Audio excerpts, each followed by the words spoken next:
Overseas पाकिस्तानियों ने इमरान खान पर हमला जमहूरियत पर हमला करार दे दिया। कहते हैं साजिश बेनकाब हो चुकी है, मुल्जिमान को अदालत में पेश किया जाना चाहिए। इस तरह के बुज़दिलाना हमलों से हमारी तरक्की को रोका नहीं जा सकता। खान साहब के पीछे लाखों करोड़ों माओं की दुआएं हैं। खान साहब पर जो बुज़दिलाना हमले हुए हैं उस पर कोई अफसोस है मुझे।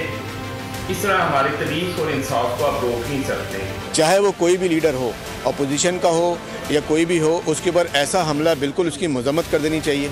इमरान खान के ऊपर जो असैसिनेशन अटैम्प्ट हुई है, हम उसके खिलाफ हैं और उसकी मुखालफत करते हैं और उसकी पुरजोर मजम्मत करते हैं। खान साहब के साथ जो भी हुआ है हम उसकी भरपूर मजम्मत करते हैं और हम अपना एहतजाज भी रिकॉर्ड करते हैं। इंशाअल्लाह इनसे खान साहब का कुछ भी नहीं हो सकता।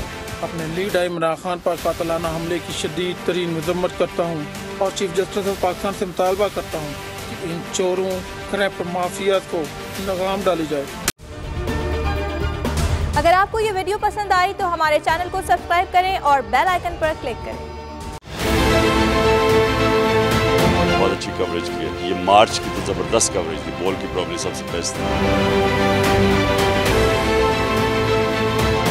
सबसे ज्यादा रील्स और सबसे ज्यादा रेटिंग के साथ बोल रहा नंबर 1। सब्सक्राइब करें और बेल दबाएं ताकि कोई खबर रह न जाए।